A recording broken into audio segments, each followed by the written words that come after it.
Kita tuh menganggap Tuhan itu seperti person gitu, yang kadang-kadang bisa marah, kadang-kadang bisa ridho. Jadi kalau kita ngelakuin sesuatu itu kayak mencari wajah Tuhan yang tersenyum, yang ridho, yang gitu kan. Padahal kan Allah kan bukan sosok. Allah tuh sumber dari roh. Jadi yang dimaksud dengan mencari keridhoan Allah itu apa tuh gitu. Makanya kata si Rabi'ah Al-Adawiyah kan, aku lebih baik ridho Allah daripada di surga, dan kalaupun aku ditaruh di neraka tapi engkau menyayangiku, aku pilih di neraka gitu.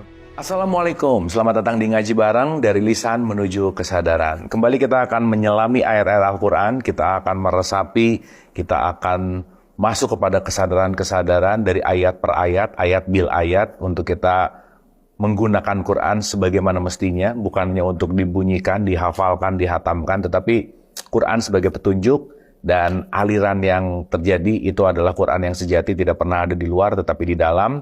Dan kita udah bahas panjang lebar dengan rumus baca, pelajari, pahami, amalkan, dan siarkan. Dan kita lagi ada di episode panjang tentang ikhlas. Kita udah bahas panjang lebar berkaitan dengan ikhlas, mulai dari tawakal, sabar, syukur, tentang ujian, musibah, azab, dan cobaan. Dan ini adalah hal yang akan kita bahas, sesuatu yang sangat terkenal dalam pembicaraan masjid misalnya, pengajian misalnya, hidup hanya untuk mencari ridho Allah. Nah, yang menarik adalah mencari ridho Allah itu seperti apa, mekanismenya seperti apa, dan pemaknaannya seperti apa. Silakan, Mas Andi. Terima kasih Kang Abu, teman-teman semua. Kita buka ayatnya yuk. Ya. Surat 76 ayat 9. إنما نطعمكم لوجه الله لا نريد منكم جزاء ولا شكورا. Oh iya. Sesungguhnya kami memberi makanan kepadamu hanya karena mengharapkan keridhaan Allah. Kami tidak mengharap balasan dan terima kasih dari kamu.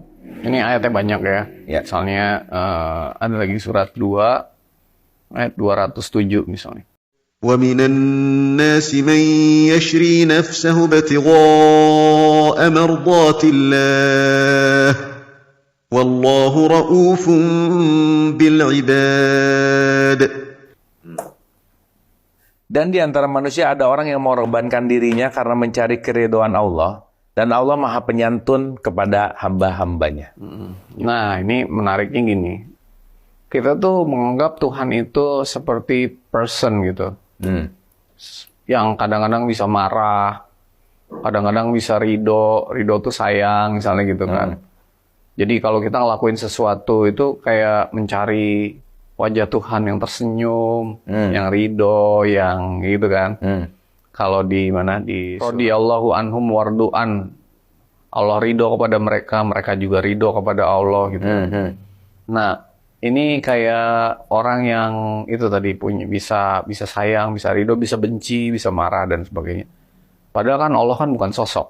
Allah tuh sumber dari roh, sumber dari energi, sumber dari cahaya. Gitu. Jadi yang dimaksud dengan mencari keridhaan Allah itu apa tuh gitu?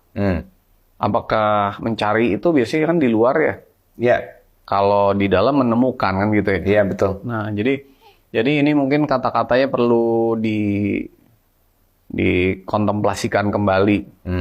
Jadi kita melakukan segala sesuatu tuh untuk mendapatkan ridho Allah. Ya. Kalau kita nggak ngelakuin itu, Allah nggak ridho gitu. Betul. Jadi arti kata ridho itu sebenarnya itu align gitu. Bukan terus Allah tuh kayak bisa happy, bisa sedih. Gitu. Kalau kamu ngelakuin ini Allah ridho gitu. Kalau ngelakuin gini Allah nggak ridho gitu. Tapi align apa enggak gitu? Selaras gitu maksudnya. Selaras, bener. Kalau bahasa tadi saya cari-cari bahasa Indonesianya apa align tuh? Selaras gitu. Selaras dengan kehendaknya Tuhan gitu. Gitu. Oke.